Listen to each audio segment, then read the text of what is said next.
Olá, tudo bem? Eu sou Vanice Darucolaro. Eu serei a facilitadora hoje do conteúdo para vocês, Descomplique Formalização. Então, antes de mais nada, é interessante que você, como facilitador, já separe toda a estrutura necessária para o bom desenvolvimento deste módulo, ok? Então, data show, flipchart, notebook, slides, apostilas, enfim. Quando a gente começa aqui na apresentação dos slides Descomplique, nós vamos logo para um detalhamento aí no slide 2 do que vamos aprender. Então é importante que você, como facilitador, sensibilize os participantes do que será abordado dentro desse contexto. Então, a gente vai falar um pouquinho da abertura da empresa, riscos da informalidade e vantagens da formalização, tipos de empresas, porte da empresa, então MEI, ME, PP, passo a passo aí para formalização, né, e verificação dos órgãos de registro. E aí a gente vai fazer também o encerramento da oficina. O primeiro slide aqui, quando a gente fala propriamente dito do conteúdo, é o slide do que é formalização. Então, aqui é interessante que você, como facilitador, fale que formalização nada mais é do que o registro da empresa nos órgãos competentes, ok? É o que a gente fala, eu vou abrir a empresa, ok? Então, vou abrir a firma, né? Então, é esse termo que às vezes é muito utilizado aí pela figura do MEI. Então, quando eu falo de formalização, é eu sair da informalidade, ter a minha empresa registrada em todos os órgãos competentes. No slide 4, ele fala, ele sensibiliza essa questão, né? E se eu não me formalizar? Então, ele dá um recadinho aqui. Então, atuar na informalidade é o mesmo que atuar de forma ilegal, sem o registro obrigatório da atividade, sem o pagamento dos impostos. Ou seja, aquele empreendedor que está informal, ele não recolhe imposto, né? Ele não tem nenhuma obrigação aí, ele não cumpre nenhuma obrigação legal. Então, é importante sensibilizar aí para eles fazerem a formalização o quanto antes. Na hora de formalizar, aí no slide 5, ele vem sensibilizando também alguns pontos bem comuns de dúvida quando fala-se do microempreendedor individual ou do candidato aí a se formalizar, né, ou do potencial empreendedor. Então, eles têm algumas dúvidas como qual o melhor tipo de empresa, né, quais as diferenças entre esses tipos de empresas, quais as vantagens de se formalizar e quais os riscos da informalidade. Então, aqui também é interessante vocês sensibilizarem sobre essas dúvidas, e aí vocês já passam para o slide seguinte, que é onde ele convida a gente para iniciar aí a nossa oficina, falando de todos esses itens, tá? E aí a gente reforça aqui nesse slide que a gente vai esclarecer questões, né, e conversar bastante sobre os riscos da informalidade, as vantagens da formalização, quais os portes de empresa que existem, os tipos de empresas, enfim, a gente vai fazer aí um checklist, um passo a passo do processo de formalização, do que é necessário para se formalizar. Então, o microempreendedor individual, ele vai sair com todas as informações necessárias aí, com todas as dúvidas sanadas, nesse sentido. Ele tem um slide de você tem alguma dúvida, então nesse momento você pode perguntar se eles têm realmente essas dúvidas, quais são as dúvidas mais recorrentes que eles apresentam aí no dia a dia, né? E de repente já está esclarecendo nesse mesmo momento. E aí, no slide 8, ele já vem para uma atividade, né? Então, esse slidezinho praticando aqui, ele sensibiliza o direcionamento da atividade. Então, lá na apostila dele, o participante vai receber um kit de ferramenta, né? Aonde ele vai definir, vai identificar aí quais são as vantagens e quais são as desvantagens aí na questão da formalização. No slide 9, ele só sensibiliza novamente para essa questão do risco da informalidade, né, e das vantagens da formalização, e ele fala que traz inúmeros riscos aí você estar atuando de forma informal. Já traz inúmeras vantagens o processo de formalização. No slide 10, ele fala exatamente dessa questão, né? Ao não se formalizar a sua empresa. Então, aqui exatamente ele sensibiliza sobre os riscos, né, de estar na informalidade. Então, é interessante passar nesses slides todos os itens que estão propostos aqui, para que sensibilize exatamente o empreendedor aí, o que ele tem, né, de desvantagens na questão da informalidade. Então, ressaltar que ele não tem acesso a crédito bancário, que não tem como comprovar as movimentações bancárias, né? Não tem marca registrada, ele não consegue vender para outras pessoas e nem participar de processos de licitações para vendas para o governo. Ele pode sofrer alguma multa ou apreensão de mercadorias. Ele não tem como contratar um funcionário de forma legal. Ele não tem proteção do patrimônio pessoal, então o patrimônio dele, como pessoa física, também responde pelas questões empresariais aí de forma informal. E ele também não tem credibilidade junto a alguns clientes e fornecedores, né? E na sociedade em geral. Então, esses são alguns pontos aí que de desvantagem, né, por não ser formal.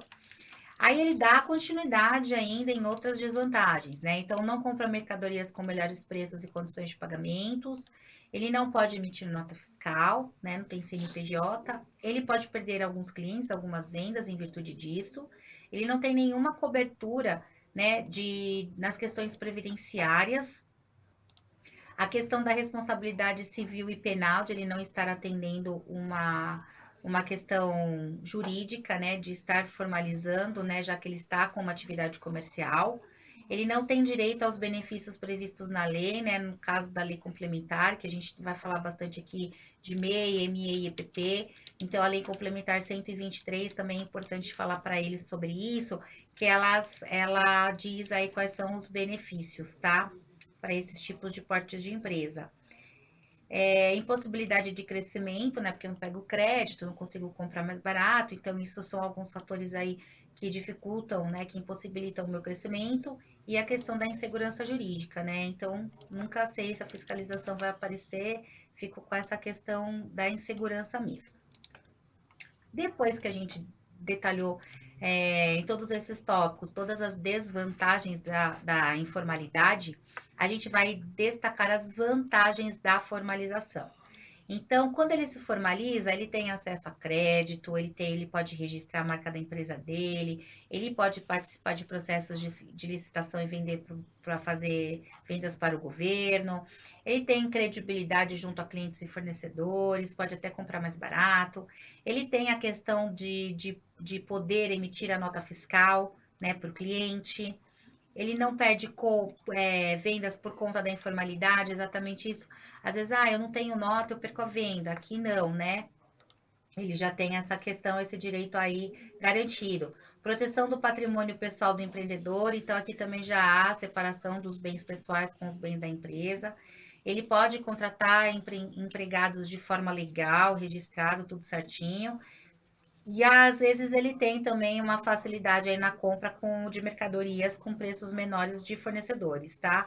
Ou até mesmo, às vezes, uma extensão aí do prazo de pagamento, alguns outros benefícios na hora de comprar junto a fornecedores.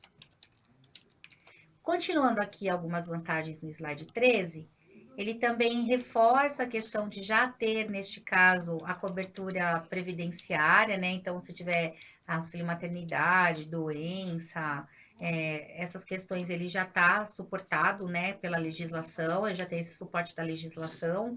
Possibilidade de crescimento, porque ele também vai ter acesso à linha de crédito, tem como ele fazer uma conta de PJ e comprovar as movimentações bancárias, enfim, né? Ele tem direitos aos benefícios previstos nas leis, então alguns tipos de isenções de taxas, né? Valores de tributações diferenciadas também, alíquotas diferenciadas e a segurança jurídica, né? O ok está regular. Se aparecer alguma fiscalização, ele está ali seguro, né? De acordo com a lei.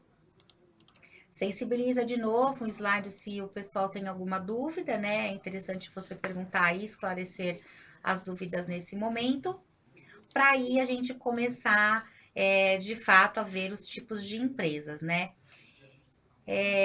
Quando a gente fala no slide 15, ele vem na figura do empresário, né? Então já diz, né? Ele é uma pessoa física equiparada à pessoa jurídica para fins tributários, tá? Então, para recolhimento de impostos. ele exerce profissão de atividade organizada, né? Exceto profissões intelectuais de natureza científica, literária ou artística, tá? Salvo se o exercício da profissão constituir elemento da empresa.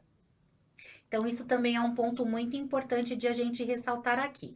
Quando a gente fala na questão do empresário, o empresário também ele tem responsabilidade ilimitada. O que significa isso? Ele responde com os bens pessoais por algum problema que tenha na empresa, ok? E aí o empresário, ele pode ou não ser um microempreendedor individual. Quando a gente fala do microempreendedor individual, né, ele também, e aí de novo, dentro desses slides, quando a gente está falando do tipo da empresa, né, tipos da empresa, é importante você, como facilitador, ler os slides, todos os tópicos do slide, para que realmente o participante do conteúdo, do módulo, ele tenha essas informações, até mesmo para ele decidir, né, qual é a melhor forma de ele se formalizar, de ele ter até o desenvolvimento das atividades que a gente vai utilizar também essas informações. Então, o MEI, ele já fala, né, ele é um empresário individual, então ele não pode ter sócio nem ser sócio de outra empresa. Ele é optante do Simples Nacional, né, do CIMEI. Ele tem que ter uma receita anual bruta de até R$ 81.000. Ele tem que exercer atividades permitidas no anexo 11, né, da resolução do Comitê Gestor do Simples Nacional. Possuir apenas um estabelecimento, então não tem filial. De novo, já falei, né? Não pode ser titular ou sócio de outra empresa. Ter apenas um funcionário com registrado com salário mínimo ou piso da categoria. Ele não precisa prestar serviço, ele não pode prestar serviços mediante a cessão de mão de obra, e ele tem uma tributação reduzida, né? Que é aquela questão do pagamento do DAS, onde ele recolhe 5%, reforça essa informação. Ele recolhe 5% do INSS, recolhe R$ 1 de ICMS, R$ 5 de ISS, ok? Então, esses valores eles são pagos de forma mensal com valor fixo. Uma outra coisa que não está no slide, que é interessante você, como facilitador, colocar a informação para o participante aqui, é que a abertura do MEI pode ser feita de forma gratuita no portal do empreendedor, tá? Que é o www.portaldoempreendedor.gov.br. Então, sempre reforça a questão de ser este o site oficial, tá? Para que ele faça os serviços de forma gratuita. E também ele é dispensado aí de questões de balanço e de outras demonstrações contábeis aí. Então, ele só precisa pagar o DAS, entregar a declaração e fazer o relatório de receita bruta mensalmente, ok? Ele não tem a escrituração contábil. No slide 17, quando a gente fala do Eireli, aí ele faltou uma palavrinha no final do slide, ok? Então, é empresa individual de responsabilidade limitada, ou seja, a pessoa física não responde com os bens pessoais caso tenha algum problema com a pessoa jurídica. Então, ele está falando aqui, né? É uma atuação individual, também no Eireli não há participação de sócios, tá? É uma pessoa jurídica, tem a responsabilidade limitada, então o bem pessoal não responde pelos problemas da empresa. Aqui, uma observação bem importante de fazer referente ao Eireli para os participantes.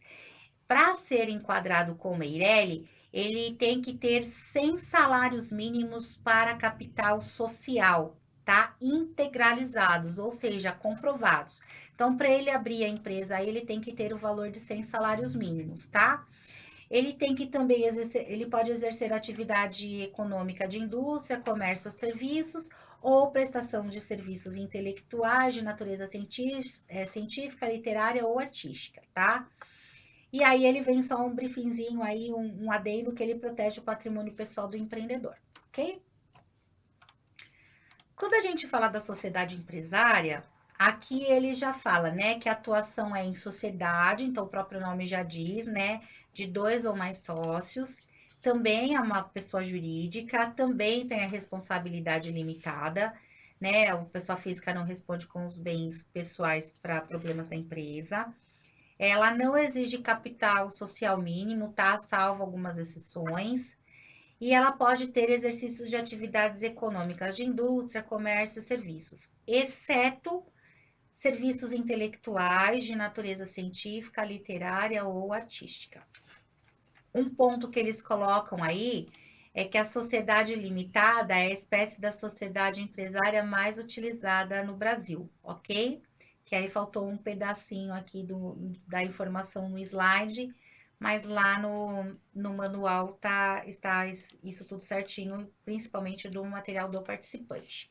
Então, aqui ele faz um resuminho, de novo nesse quadro verde, né? Ele é uma sociedade limitada, com regras mais simples e proteção do patrimônio pessoal dos sócios. No slide 19, eu tenho a sociedade simples, pura ou limitada. Então, de novo, eu posso ter 2 ou mais sócios, é uma pessoa jurídica. A sociedade simples pura, a responsabilidade é ilimitada, tá? Ela tem algumas regras próprias para isso. Na sociedade simples limitada, de novo, já diz o próprio nome, a responsabilidade é limitada, né? Tem essa separação aí dos bens pessoais. Também seguem regras específicas da sociedade limitada. Não exige capital social mínimo e pode ser feito para prestação de serviços, de profissão intelectual de natureza científica, literária ou artística, tá? Aqui também embaixo no slide está dizendo o seguinte, que a sociedade simples limitada, ela tem que ser estipulada no contrato social que a sociedade simples adota a espécie de sociedade limitada, ok? Exatamente para essa questão de não comprometer os bens pessoais. E aí no quadrinho ele reforça que a sociedade limitada, né, LTDA, mais conhecida como LTDA, ela tem também uma regra mais simples e a proteção do patrimônio dos sócios. Vistos os tipos de empresas, a gente vai partir para o porte da empresa. Então, quando eu falo na questão do tipo, é exatamente essa coisa do capital social, se ele vai ter sócios, se não tem, das atividades. Quando a gente fala do porte da empresa, ela é mais direcionada à questão dos faturamentos, tá, de cada um dos tipos de empresas. Então, o porte da empresa, ele pode ser microempreendedor individual, tá? Se ele faturar até R$ 81 mil no ano. Uma coisa importante aqui, claro, que para eu ser MEI, eu tenho que atender todos os requisitos de MEI, ok? Quando a gente fala da microempresa, que é a ME, eu tenho a limitação de receita bruta anual até R$ 360 mil no ano, tá? E aí ela tem as características, né? O empresário pode ser ME, o EIRELI, a sociedade empresária limitada e a sociedade simples limitada. Quando eu falo do EPP, da empresa de pequeno porte, eu posso ter essa receita de 360 a 4 milhões e 800 mil por ano, ok? Também podendo ser empresa de pequeno porte, o empresário, o EIRELI, a sociedade simples e a sociedade limitada. Aqui no slide 23, a gente tem algumas atividades, né, que serão desenvolvidas, aonde deverão identificar, né, para cada módulozinho, para cada case aí, o tipo de empresa e o porte, ok? Então, ele orienta aqui. Na página, no slide 24, ele fala, acompanhe na página 8 o case do Pedro. No slide 25, ele sensibiliza, acompanhe na página 10 o caso da Carla. No slide 26, ele sensibiliza, acompanhe na página 12 o caso da Paula. Então, sempre é interessante vocês sinalizarem, eles vão ler o estudo de caso e vão falar qual é o melhor tipo de empresa e porte da empresa daquele estudo de caso, ok? Vai vir o slide novamente, né? Se tem alguma dúvida, algum questionamento, aí também vocês fazem a resposta de acordo com o questionamento que foi levantado. E aí, no slide 28, só tem uma correçãozinha. Tem uma atividade, né, sobre porte da empresa, que é um checklist. E aí, ele não está na página 14, ele está na página 15, ok? Então, é interessante vocês anotarem aí, falarem para os participantes que essa atividade estará na página 15. No slide 29, né, e nos próximos slides aí, alguns próximos slides, a gente vai abordar um pouquinho a questão da Lei Complementar 123, né, de 14 de dezembro de 2006, que é o Estatuto Nacional da Micro e Pequena Empresa. Então, é nesta Lei Complementar 123 onde está descrita toda a parte legal para a micro e pequena empresa, tá? Bem como todos os benefícios que esses portes de empresa têm de acordo com essa lei complementar. Então, é importante aqui também ler o slide, né, junto com os participantes. Então, a Lei Complementar número 123, de 14 de dezembro de 2006, é o Estatuto Nacional da Micro e Pequena Empresa, né, também conhecida como Lei Geral das Micro e Pequenas Empresas. Ela define o conceito de MEI, né, que ela foi, no caso, ela foi alterada, e lá na Lei Complementar 128 é onde foi instituído aí a figura do MEI, né? Ela define também as questões, os conceitos de microempresa e empresa de pequeno porte, tá? E lhes assegura tratamento diferenciado e favorecido. Dando continuidade também nos benefícios da lei complementar, ele fala que ele tem a unificação dos tributos, né? Então, os tributos eles são pagos através do DAS, que é o documento de arrecadação do Simples. Ele dispensa, né? Dispensa no cumprimento de certas obrigações trabalhistas e previdenciárias. Então, por exemplo, aí vocês podem sensibilizar o MEI. Então, nas questões trabalhistas, né? Ele é desobrigado de emitir o RAIS, caso ele não tenha tido funcionário, tá? No ano. Simplificação no processo de abertura, alteração e encerramento das MPS. Então, é bem simplificado hoje, ainda mais quando a gente fala do MEI, né? Ele entra no portal e gera o CNPJ, ali o cadastro na hora. Facilitação no acesso ao crédito e ao mercado. Então, hoje a gente tem bastante linhas de crédito direcionadas a micro e pequenos empreendedores e também dentro da figura do MEI. Tratamento diferenciado e favorecido nas licitações públicas, então também tem esse beneficiamento. Estímulo à inovação, à tecnologia. E aí, continuando no slide 31, né? Mais benefícios aí. Incentivos ao associativismo, acesso à justiça por meio de juizados especiais, fiscalização orientadora, simplificação no cumprimento das obrigações tributárias principais e acessórias, né? Então, ele tem só faz o recolhimento dos impostos por essas guias, enfim, é bem facilitado. E a definição do conceito do MEI, né, do microempreendedor individual e incentivo à formalização. Lembrando que o MEI foi instituído pela Lei Complementar número 128, ok? Aí no slide 32, o que ele fala, né? Ele fala que o enquadramento da empresa, né, como o ME ou o EPP, é realizado na junta comercial ou no cartório de registro civil das pessoas jurídicas, ok? Conforme o caso, mediante a declaração firmada pelo empreendedor. Então, esse slide aqui também é interessante que vocês façam a leitura na íntegra para os participantes. Aqui no slide 33, ele sensibiliza quais são os órgãos, né, para que eu possa registrar aí uma empresa. Então, primeiro, né, o cartório ou a junta comercial, que é a JUSESP, tá? Depois eu tenho, ele já separou. Então, JUSESP, Junta Comercial do Estado de São Paulo, ou o cartório de registro civil das pessoas jurídicas, para a questão do nome. A Receita Federal, para a questão do CNPJ. A Secretaria da Fazenda, tá? Para a questão da inscrição estadual. A Prefeitura, para a questão de alvarás, de licenças e funcionamento, lei de zonamento e também o cadastro na prefeitura, tá? O alvará municipal, que aí eles colocam até aqui no slide, inscrição municipal, CCM, que é o cadastro do contribuinte, CMC, são as siglas que eles usam para esse tipo de cadastro. O INSS, né, que é o Instituto Nacional do Seguro Nacional, e outros que aí é o Embratur. A questão do INSS é para questões previdenciárias, perfeito, gente? O outros aqui em Embratur, mapa, Conselho Regional de Profissões, Inmetros, enfim. No slide 34, ele vem sensibilizar, né, Como vimos, para escolher o tipo de empresa mais adequado para cada caso, é necessário que o empreendedor responda as seguintes questões. Então, eu vou ser um empreendedor individual ou eu vou ter sócio? Qual vai ser o meu capital social? Né? Qual vai ser a atividade que eu vou exercer? Qual vai ser o meu faturamento anual? Né? Qual vai ser o número de funcionários que eu terei?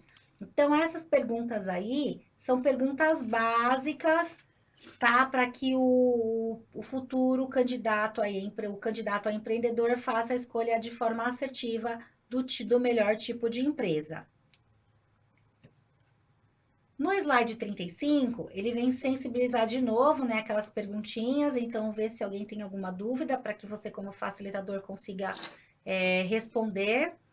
E aí, no slide 36, ele já vem como se fosse um checklistzinho aí, né? Ele vem verificações preliminares. Então, o que, que são essas verificações preliminares? São os órgãos básicos aí, né, para o passo a passo da formalização. Então, antes de qualquer coisa, eu tenho que consultar esses órgãos. Então, eu tenho a prefeitura local, né, que a gente já falou e é bom reforçar para ver se ele pode usar o endereço da casa dele para se formalizar, para exercer aquela atividade, né, lei de zoneamento e fazer a inscrição municipal, o alvará municipal. A questão de bombeiros, quando necessário, tanto para a questão de tirar o AVCB quanto o CLCB. Então, é o auto de vistoria do Corpo de Bombeiros e o certificado de licença do Corpo de Bombeiros. De repente, se ele for alguma atividade, né, de indústria, ou ele tem alguma atividade aí que seja poluidora, ele tem que verificar as questões de alvarás e licenças ambientais na CETESB, tá? Que é o órgão regulamentador para atividades industriais e poluidoras do estado de São Paulo. O nome empresarial, que ele vai ver, né, na JuCesp também ou no cartório, e outros aí que sejam necessários, que a gente já falou, né? Às vezes em Metro, IBAMA, enfim, ok? No slide 37, a gente tem a questão do registro, ou seja, da formalização. Então, quando eu formalizo a minha empresa, quais são os órgãos aí que são contatados? Então, a gente já falou, né? A JuCesp e o cartório, para eu ter o registro do nome aí, para a questão do nome, onde eu tenho o NIRI, onde é gerado o NIRI. Eu tenho a Receita Federal, onde é gerado o número do meu CNPJ. Eu tenho a Secretaria da Fazenda, onde é gerada a minha inscrição estadual. Eu tenho a prefeitura, né, onde é gerada municipal, onde é gerada a minha inscrição municipal. Eu tenho o INSS, que é onde eu faço a questão do recolhimento da previdência. E eu tenho de novo alguns licenciamentos de acordo com a minha atividade, ok? Então, sempre esses licenciamentos, eles estão condicionados às atividades que eu vou cadastrar lá no meu CNPJ. No slide 38, ele vem sensibilizar, né, que aqui para o estado de São Paulo e para alguns municípios conveniados, existe essa via rápida empresa, né, e o sistema integrado de licenciamentos. Então, é interessante ler na íntegra esse slide com os participantes, né? Então, os procedimentos de abertura de empresas e de licenciamento de atividades empresariais estão cada vez mais integrados. Um exemplo disso é o Via Rápida Empresa, o VRE, e o SIL, Sistema Integrado de Licenciamento, coordenados pela Junta Comercial do Estado de São Paulo. Então, depois que vocês leram o slide, vocês vão falar de forma resumida o que é esse sistema. Então, ele pega, ele faz uma integração do cadastro de abertura web com a questão dos órgãos aí de licenciamentos. E aí ele faz a integração de viabilidade de localização somente para os municípios conveniados, ok? Para os municípios que não são conveniados, essa viabilidade de localização deve ser feita dentro da prefeitura do município. E as licenças, né, como por exemplo, vigilância sanitária, Corpo de Bombeiros, CETESB, enfim. Então ele facilita, ele pega esse cadastro de abertura e já faz essa integração aí com a questão de licenciamentos aí necessários, ok? No slide 39, é um slide que vem falar um pouquinho da formalização do MEI, tá? Então, essa formalização, ela é aberta, a abertura é gratuita pela internet no portal do empreendedor, Então, vocês vão reforçar novamente o portal www.portaldoempreendedor.gov.br. Vocês vão falar que vai ser feito aí o registro, né, quando faz a abertura pelo portal. Na JuSesp, né, para geração do NIRI, na Receita Federal para gerar o número do CNPJ, na Secretaria da Fazenda, dependendo da atividade, ok? A inscrição estadual e os recolhimentos aí, o cadastro no INSS, para os benefícios previdenciários. Quando você abre no portal do MEI o seu CNPJ, você vai conseguir, vai ser gerado um CCMEI. O que é esse CCMEI? É um certificado da condição do MEI. Esse certificado, ele te dá um alvará de 180 dias provisório. Então, se eu tiver que ter algum laudo do bombeiro, algum AVCB, alguma questão da vigilância sanitária, eu tenho esse prazo aí de 180 dias para eu estar me regularizando, tá? Então, eu tenho esse alvará de funcionamento provisório por 180 dias para que eu possa me regularizar. E também na prefeitura, né, para fazer a questão da inscrição municipal, aí o cadastro mobiliário. Uma particularidade do MEI que ele reforça aqui é que ele tem a tributação reduzida em valores fixos e mensais, que a gente, de novo, vai falar.